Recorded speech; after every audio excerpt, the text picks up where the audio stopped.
Olá pessoal, tudo bem com vocês? Nós vamos iniciar hoje a nossa aula de número 28 e nós vamos continuar falando sobre as estruturas que tem nas nossas células. Então, para a gente relembrar um pouquinho da aula passada, todo e qualquer ser vivo é formado por células. E essas células são a menor estrutura viva que existe. Existem seres vivos que são formados por uma única célula, que são os unicelulares, e seres vivos que são formados por várias células, que são os pluricelulares. Lembram da aula passada? Então, pessoal, as células podem ser, além de uni e pluricelulares, em relação à quantidade, elas também podem ser de dois tipos. Elas podem ser procariontes e eucariontes. Procarionte é aquela célula mais primitiva, pró, que veio antes. E eucarionte é uma célula mais evoluída, que é a célula dos animais e das plantas, que é uma célula que já possui carioteca, que já possui núcleo, que já possui o seu material genético dentro desse núcleo.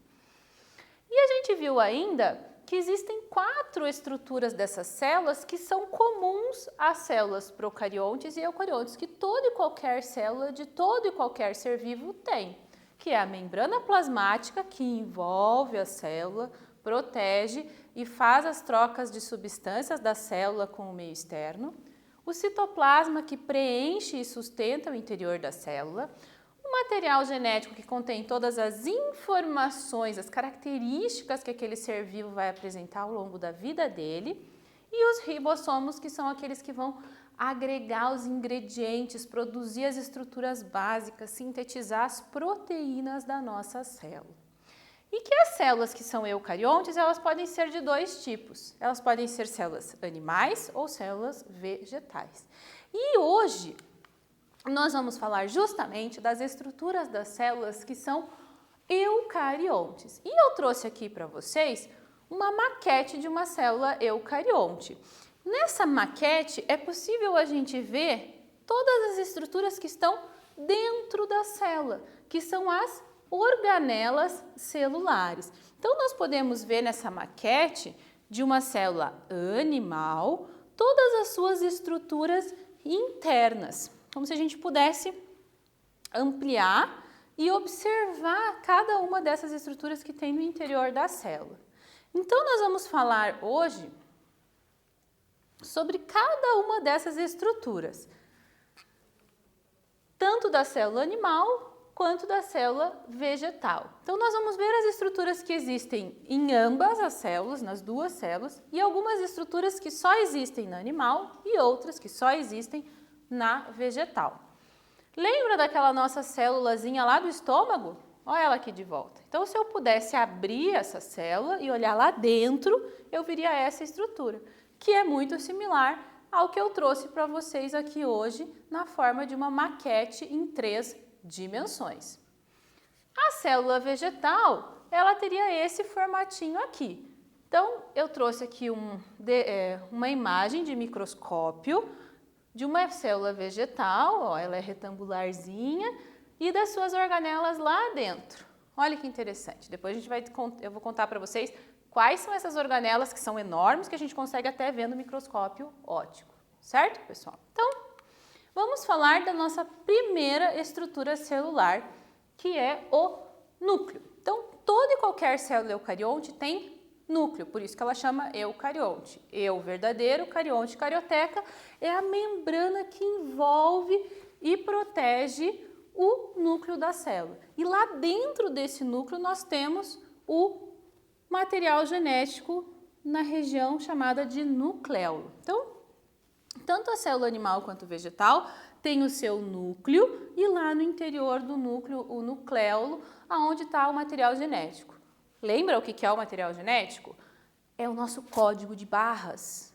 Lá estão contidas todas as características, todas as informações que o nosso corpo vai apresentar ao longo da vida. Então, ele é muito interessante. E eu trouxe também para a gente olhar esse núcleo como se a gente estivesse vendo no microscópio eletrônico, porque a gente não consegue enxergar as organelas de dentro da célula com aquele microscópio óptico que a gente tem em algumas escolas, que é o microscópio mais comum. A gente só consegue enxergar essas organelas, como essa imagem que eu estou mostrando para vocês, no microscópio eletrônico, que é um microscópio super potente que consegue aproximar mais de 1000 vezes uma imagem. Então eu fiz questão, pessoal, de mostrar para vocês a estrutura que tem dentro da célula e sempre trazer uma imagem do microscópio eletrônico. Porque às vezes só o desenho a gente fica meio sem saber. Então aqui, olha que legal, essa é a imagem de um microscópio eletrônico do núcleo, onde a gente consegue ver bem a delimitação do núcleo pela membrana, que é a carioteca, e lá no seu interior a gente consegue ver a região do nucleolo, onde está efetivamente o material genético. Legal, pessoal? Vamos à nossa segunda organela, estrutura celular de hoje, que é a mitocôndria. Minha organela celular predileta. Por quê? Porque a mitocôndria ela faz a respiração celular. Respiração? Lembra? Todo ser vivo tem metabolismo. Para esse metabolismo funcionar, ele precisa de energia. E ele obtém energia da respiração e da alimentação. Opa! E a célula também faz respiração? Sim. O oxigênio que nós absorvemos pelas fossas nasais, passa lá pela faringe, laringe, traqueia, brônquios, bronquíolos e chega nos nossos alvéolos pulmonares, chega no nosso pulmão, cai na nossa corrente sanguínea, é transportado pelas células sanguíneas até chegar na célula. Esse oxigênio passa pela membrana plasmática e chega na mitocôndria, que é essa organela indicada aqui no nosso zoom. Lá na mitocôndria, esse oxigênio vai participar do processo de produção de energia para aquela célula funcionar, que é a respiração celular. Quando a gente olha no microscópio eletrônico, olha que interessante a imagem da mitocôndria. Por isso que a gente desenha ela assim, parecendo um Cheetos com umas curvinhas no seu interior, porque ela tem esse formatinho bem bonitinho lá quando a gente vê no microscópio eletrônico. Então, nós vamos entender como que ocorre a respiração celular lá no interior da mitocôndria. A mitocôndria é uma organela que precisa de duas substâncias para trabalhar. Do oxigênio que a gente absorve lá no processo de respiração e da glicose, do açúcar que a gente absorve lá no processo de alimentação. Olha que interessante. O que um ser vivo precisa para produzir a energia necessária para o seu metabolismo funcionar? Ele precisa respirar e ele precisa se alimentar. E para onde que vai esse oxigênio absorvido na respiração e esse alimento absorvido na alimentação? Ele vai viajar pelo nosso corpo, pelo corpo dos seres vivos, até chegar na mitocôndria. Lá na mitocôndria, o oxigênio vai encontrar com a glicose, o açúcar. O oxigênio vai quebrar a glicose e nesse processo de quebra vai produzir duas novas substâncias, o gás carbônico, que depois a gente libera no processo de expiração, a água que a gente vai utilizar para os nossos processos celulares e vai liberar uma quantidade de energia. Energia esta que o nosso corpo utiliza para sobreviver, que as nossas células utilizam para realizar suas atividades e funcionar corretamente. Então, olha que importante que é o processo de respiração celular. Efetivamente é ele que permite que os seres vivos tenham vida. Novamente eu trouxe para vocês a nossa célula do estômago, como que nós viríamos essa célula no seu interior, e aqui a gente também tem a maquete para mostrar para vocês, onde as mitocôndrias são essas organelas que estão representadas aqui em roxinho. Dentro da célula existem várias mitocôndrias, muitas mitocôndrias, e todas elas vão fazer então o processo de respiração celular. Então, cada estruturinha dessa, representada aqui pela cor roxa, seria uma mitocôndria dentro da célula. Certo, pessoal? Vamos agora para a nossa próxima organela celular, nossa próxima estrutura celular, que é o retículo endoplasmático. Nome difícil? Um pouquinho, mas qual que é a função do retículo endoplasmático? Produzir várias substâncias para a nossa célula funcionar e trabalhar corretamente.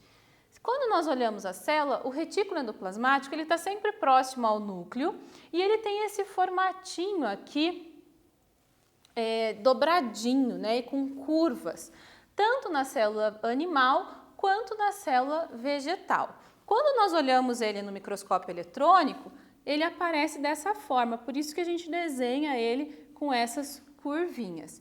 Nós temos dois tipos de retículo endoplasmático no interior das células. Um que é chamado de liso e o outro rugoso. O liso, ele não possui ribossomos agregados a ele. E o rugoso, ele já possui alguns ribossomos, que são aquelas estruturas, lembra lá, que produzem proteínas. Olha que interessante. O retículo produz substâncias e ele trabalha em conjunto com o ribossomo, produzindo também proteínas. Os dois trabalham em conjunto. Então, a gente tem dois tipos de retículo endoplasmático dentro da célula.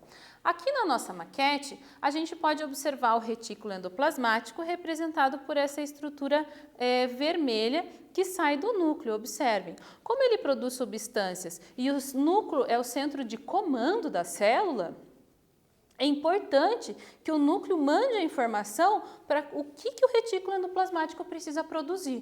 Por isso que ele é ligado ao núcleo e ainda assim pode ser ligado também aos ribossomos, que nessa organela celular, nessa maquete aqui da célula, está representado por esses pontinhos vermelhos, que são os ribossomos que produzem proteínas. Vamos à próxima organela, que é o complexo de Golgi. O complexo de Golgi tem esse nome em homenagem ao cientista que observou ele pela primeira vez, e ele está na célula com a função de transportar, armazenar e também transformar determinadas substâncias que a célula precisa. Então, olha quantas funções que ele tem: transformar, armazenar e, além de tudo, distribuir substâncias pela célula. Ele tem esse formatinho aqui com várias curvinhas também.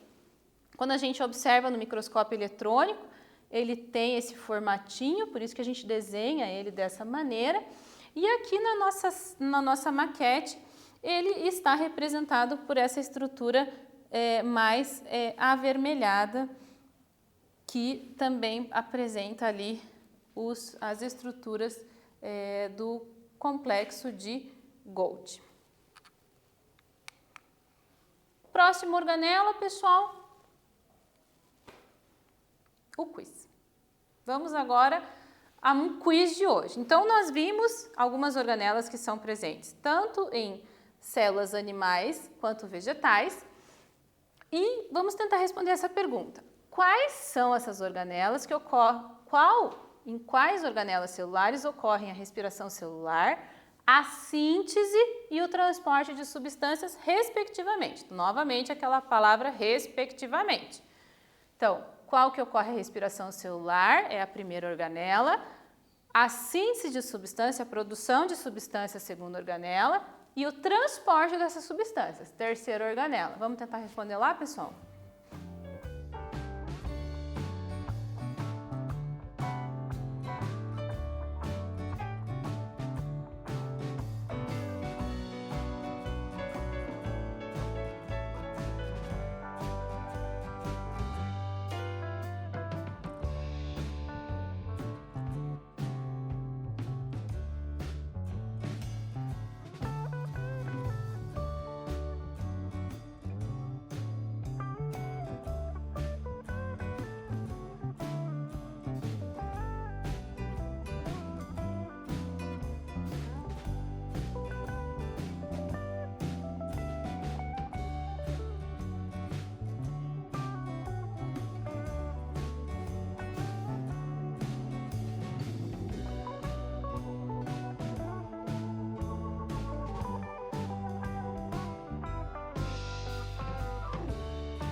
Conseguiram responder lá, pessoal? Então vamos à resposta. Será que quem faz a síntese, a respiração celular, a síntese e o transporte de substâncias é a letra A?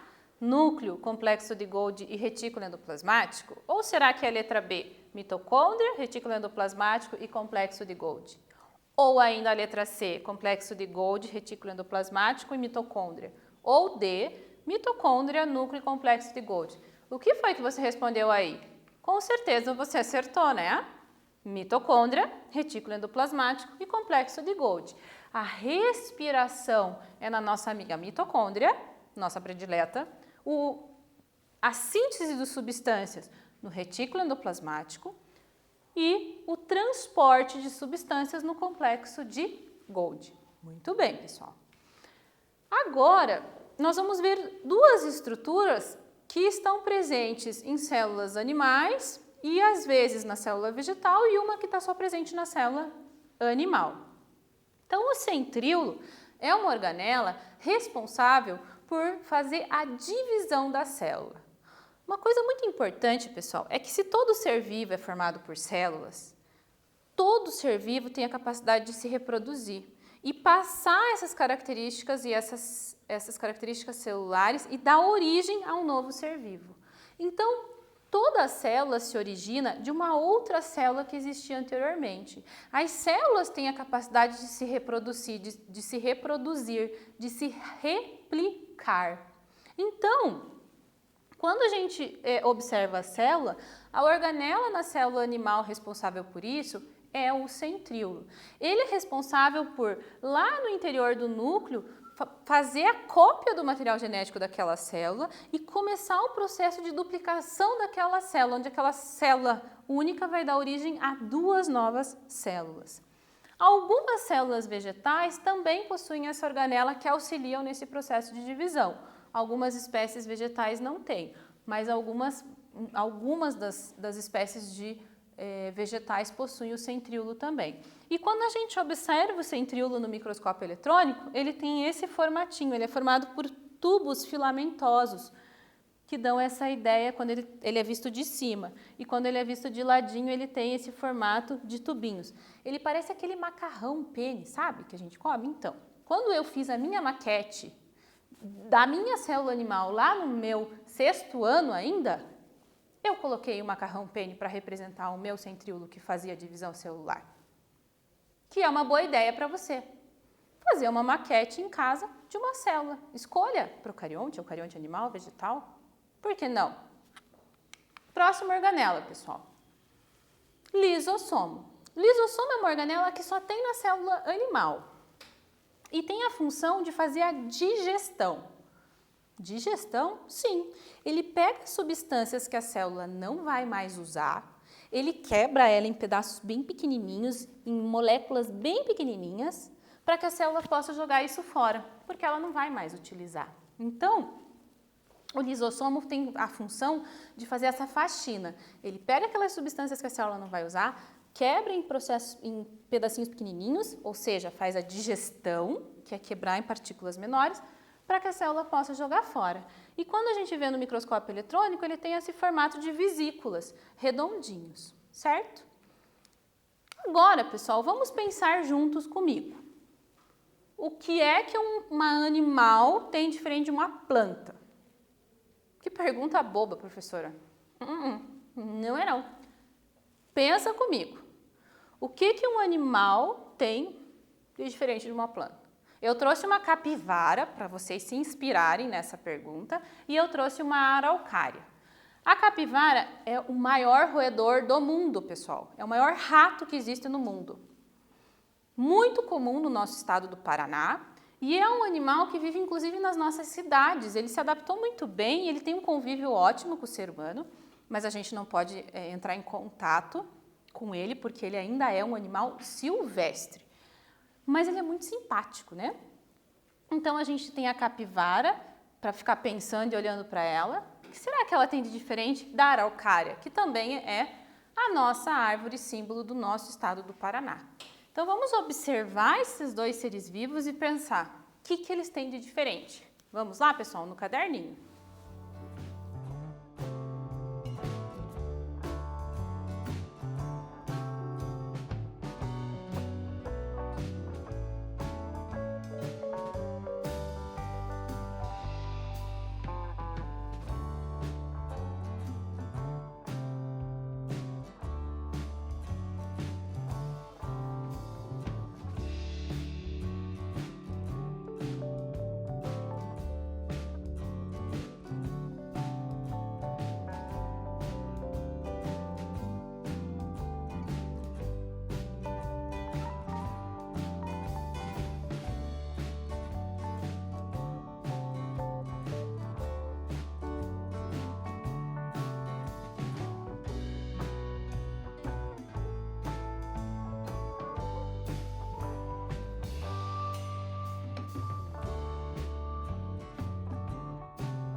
Anotaram lá no caderno, pessoal? O que será que vocês anotaram? Bom, tenho certeza que vocês pensaram, bom, uma planta fica em pé, ela tem uma estrutura de sustentação, mas ela não tem esqueleto, como os animais. Pode ser um esqueleto ósseo, cartilaginoso, um exoesqueleto com outras substâncias como a quitina, mas a planta não tem esse esqueletinho. Então, essa é uma grande diferença entre elas, a estrutura de sustentação do corpo.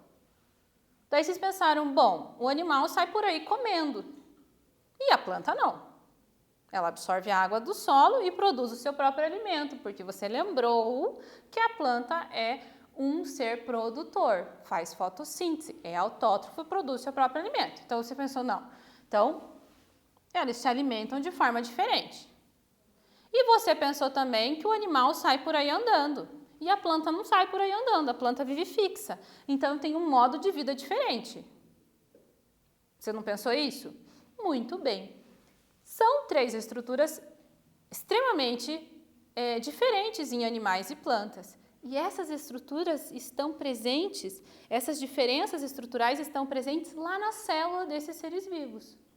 Existem 3 estruturas que estão presentes nas células vegetais e não estão presentes na célula animal. E que são extremamente importantes da gente estudar. A primeira estrutura delas é a parede celular. Nós já falamos um pouquinho sobre a parede celular lá atrás, quando eu expliquei da célula procarionte, que eu falei assim, olha, a célula das bactérias tem uma estrutura externa chamada parede celular. E as células eucariontes vegetais também têm a parede celular. Por quê? Porque a planta precisa se sustentar, ela precisa ficar em pé e ela não tem esqueleto. Ela não tem uma estrutura óssea ou cartilaginosa para ela se manter estruturada. Ou um exoesqueleto de quitina, como os insetos, por exemplo. Então, ela precisa, para se manter ereta, em pé, da parede celular. A parede celular dá a sustentação que a célula precisa. Aí você pensa, um monte de parede celular empilhadinha, a planta consegue ficar em pé, consegue se sustentar, consegue ter seus galhos, consegue ter seu caule. Então, a parede celular ela está na região externa, dando a sustentação. Foi a parede celular que o nosso amigo Hooke viu pela primeira vez lá em 1600, mais ou menos. Ele viu a casca da cortiça, lembra? Uma fatiazinha da casca da árvore chamada cortiça. E ele enxergou esses quadradinhos. Na verdade, ele viu células que já tinham morrido. O que ele enxergou lá foi só a parede celular dessas células, que dão a estrutura para a planta. E o mais interessante é que é essa estrutura que ele enxergou lá, que é formada de uma substância chamada celulose, a qual nós utilizamos para fabricar o papel. Quando a gente escreve no papel, a gente está escrevendo em cima de um monte de parede celular empilhadinha de planta. Olha que interessante. A célula morre e o que fica é essa estrutura da parede celular de sustentação. Ela é formada de celulose e assim ela mantém o formato e a gente pode até usar isso para escrever, por exemplo. Então, a parede celular tem essa função de sustentar. Mas também ela impede que a célula da planta absorva muita água e exploda de tanta água que ela absorve, ou que ela perca muita água muito rápido para o ambiente. Então, também tem essa função de dar resistência para a célula. Ela não deixa a célula absorver muita água e nem perder muita água num período de estiagem, onde a planta para de receber água todos os dias. Certo, pessoal?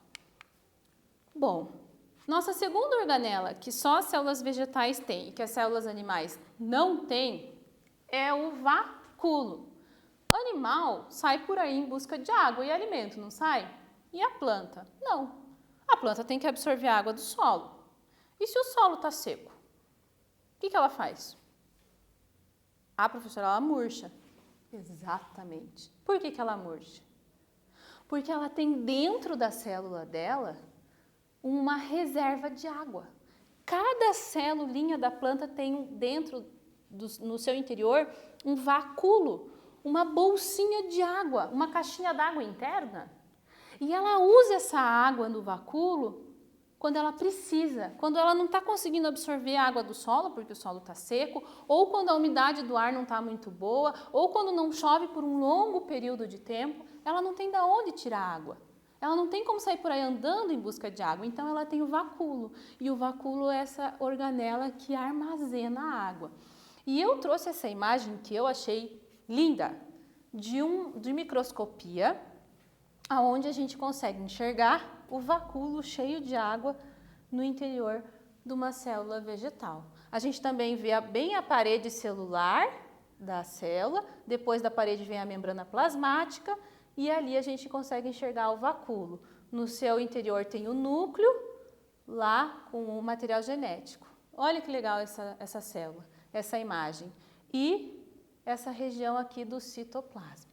Certo, pessoal? Então, mais uma organela em que a planta tem que ter, mas que os animais não precisam. A outra organela, pessoal, é o cloroplasto. O cloroplasto é responsável pela fotossíntese. Lembra que as plantas são seres produtores? Produzem o seu próprio alimento através do processo chamado de fotossíntese. Então, o cloroplasto é responsável justamente por realizar a fotossíntese. Ele tem esse formatinho redondinho e quando a gente observa no microscópio óptico mesmo, aquele que aproxima cerca de 200, 500 vezes uma imagem, a gente enxerga os pontinhos verdes. E esses pontinhos verdes são justamente os cloroplastos. Eles são organelas grandes, visíveis no microscópio óptico que a gente tem comumente nas escolas e nos laboratórios. Quando nós observamos no microscópio eletrônico, ele tem essas estruturas internas que parecem moedinhas empilhadas, que são as lamelas. E ele faz, então, a fotossíntese. Vamos entender, então, o que é essa fotossíntese? Porque a gente fala muito em fotossíntese, mas às vezes a gente não sabe exatamente como que ela ocorre. Bom, o prefixo foto significa luz, luz do sol.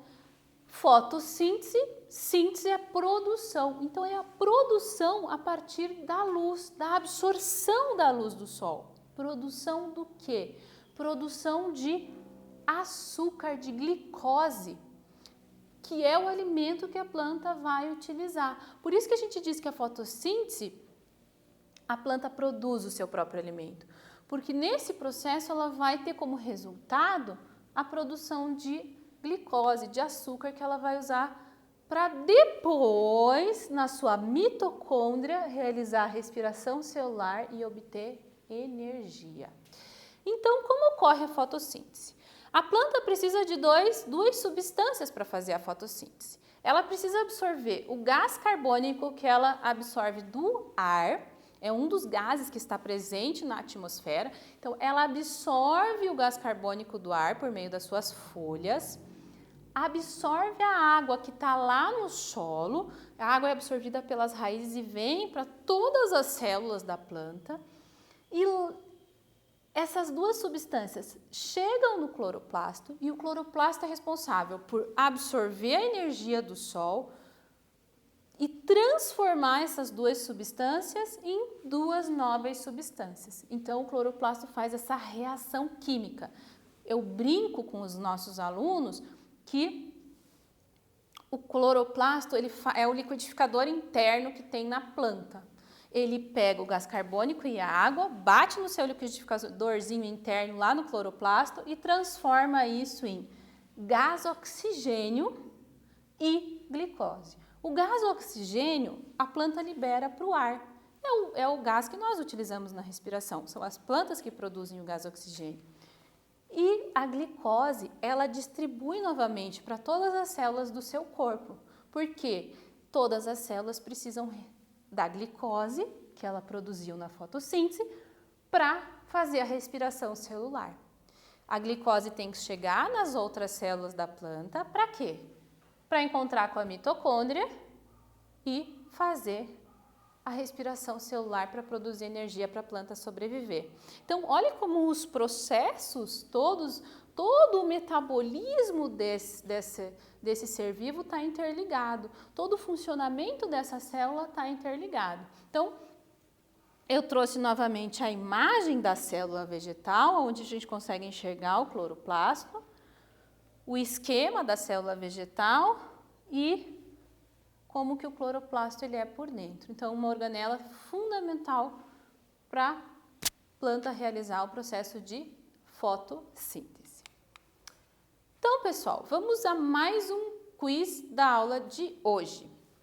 Quais são as organelas que só ocorrem nas células vegetais? Só nas células vegetais. Será que você consegue lembrar e anotar no caderninho? Será que é a letra A, cloroplasto, complexo de Golgi núcleo? Será que é a letra B, parede celular, mitocôndria e vacúolo? Ou letra C, mitocôndria, vacúolo e cloroplasto? Ou ainda a letra D, parede celular, vacúolo e cloroplasto? Anote aí no seu caderninho, vamos ver se você consegue lembrar.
Conseguiram responder lá, pessoal? Resposta correta, letra D.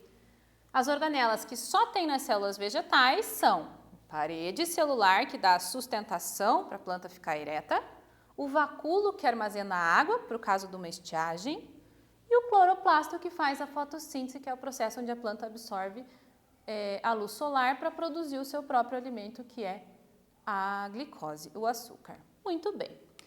Agora vamos pensar mais um pouquinho juntos. Será que todas as células do nosso corpo são idênticas? Igualzinho. Mais uma vez eu trouxe a nossa amiga CAP e a araucária para a gente se inspirar nessa resposta. Pensa lá, pessoal. Será que todas as células, desde a ponta do nariz até lá dentro do estômago da capivara, elas são idênticas? Será que as células que estão lá na raiz da planta são idênticas às que estão nas suas folhas? Tente responder no seu caderno.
Responderam, pessoal?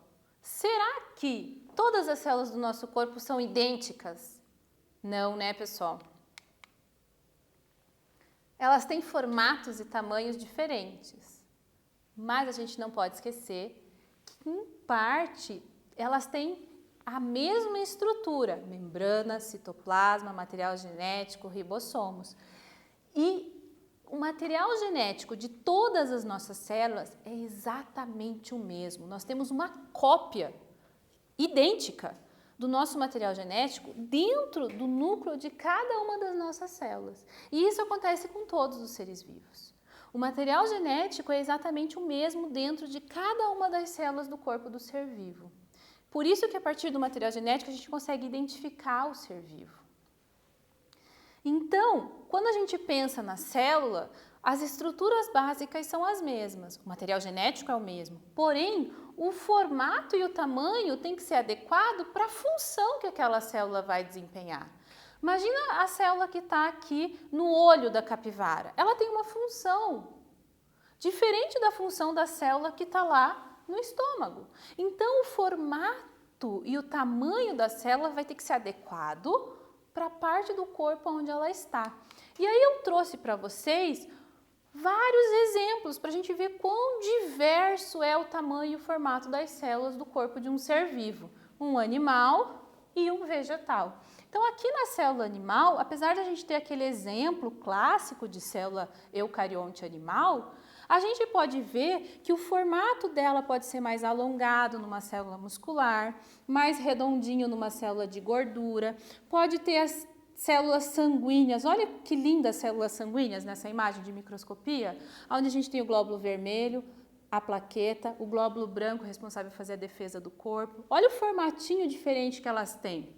Olha a célula dos neurônios que transmite a informação pelo nosso corpo, formato de estrela, para poder conduzir o impulso nervoso. Olha a pele, tem que ser células quadradinhas, retangulares, muito juntinhas para revestir o nosso corpo, revestir os tecidos internos. Olha aqui a nossa célula sexual, o óvulo redondinho, o espermatozoide, que ainda tem uma estrutura chamada de flagelo, porque ele tem que nadar para encontrar o óvulo. Então, cada célula tem um tamanho e um formato para desempenhar aquela função que ela precisa. Porém, as estruturas de membrana, citoplasma, são sempre as mesmas. E as organelas internas também. Todas as células têm aquelas organelas, mitocôndria, retículo endoplasmático e assim por diante. E com a vegetal acontece a mesma coisa. Olha que legal. Aqui são células que estão lá no tronco de uma planta, de uma árvore. E aqui as células que estão na folha. Olha essa célula que bonita. É essa célula aqui, pessoal, que permite a entrada de gases, porque a planta tem que absorver o gás carbônico para fazer fotossíntese, a planta precisa absorver oxigênio para poder respirar. Então a célula tem que ter um formato adequado para isso. E ela tem esse formatinho aqui que permite a entrada desses gases na planta. Olha que legal. E como é que é o tamanho dessa célula? Porque quando a gente fala que é a menor estrutura viva que existe e que a gente não enxerga a olho nu, a gente precisa de um microscópio. O microscópio, ele é capaz de aproximar uma imagem. Esse microscópio que eu trouxe para vocês verem é um microscópio chamado de óptico. Ele aproxima cerca de 200 vezes uma imagem. E o microscópio eletrônico, ele aproxima cerca de mais do que 1000 vezes o microscópio óptico. Então, o microscópio eletrônico ele é gigante, ele só existe em laboratórios e universidades como que a gente pode dizer, mais importantes, porque ele é muito caro, um equipamento muito caro. Já o microscópio óptico a gente encontra nas nossas escolas, a gente encontra nos nossos laboratórios de todas as universidades. Então, o microscópio óptico ele é capaz de aproximar mais ou menos 200 vezes uma imagem. 200 a 500 vezes uma imagem. E o eletrônico aproxima mais de 1000 vezes a capacidade do microscópio óptico. Então, quando a gente volta lá para entender o tamanho da célula e das organelas que estão dentro da célula, a gente pode observar que elas são muito microscópicas. Então, para a gente ter uma ideia, O átomo, que é a menor estrutura que existe no planeta, ele possui 0,1 nanômetros. Nanômetros, o que é isso, pessoal? Nanômetro é como se eu pegasse 1 metro e dividisse esse 1 metro por 1.000, milhão, 1 bilhão de vezes. Então, imagina, pessoal, dividir esse metro aqui em 1 bilhão de partes. Esse é o tamanho de um átomo, ou seja, ele é muito, muito, muito microscópico. É a menor parte da matéria que existe. Quando a gente olha aquela estrutura chamada de proteína, que é a estrutura básica de uma célula, o ingrediente básico, ele já possui 10 nanômetros. O vírus, nosso conhecido dos últimos tempos, já possui 100 nanômetros. E ele é formado por uma cápsula de proteína, inclusive a gente vai falar isso nas próximas aulas. A nossa amiga mitocôndria, que é a organela que faz a respiração lá da célula eucarionte, e a bactéria tem mais ou menos o mesmo tamanho. Então, olha só, uma única célula tem quase o tamanho de uma organela da outra célula. Tem quase que 1 micrômetro. O micrômetro já é uma unidade onde eu tenho que pegar 1 metro e dividir por 1.000, milhão. 1 milhão de partes. Então, imagina dividir isso por 1 milhão de partes, é o tamanho de uma bactéria. E a célula animal e vegetal? A célula animal e vegetal, ela tem cerca de 100 micrômetros. Já é um pouquinho maior e contém as organelas. E se a gente comparar com um ovo de rã, por exemplo, 1 milímetro. É como se a gente pegasse 1 milímetro da régua, que é a distância entre dois pontinhos pretos da nossa régua, e dividisse e conseguisse enxergar, então, o ovo da rã. Certo, pessoal?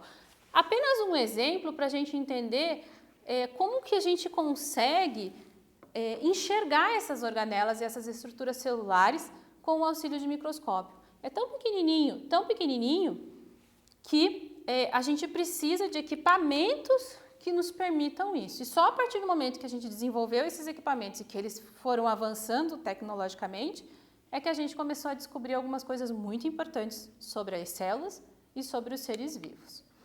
Pessoal, então, para finalizar aquele nosso esquema de toda a aula, então eu vou deixar aqui para vocês células pluricelulares eucariontes, animal e vegetal, as estruturas que tem nas duas, só no animal, e que tem só na vegetal.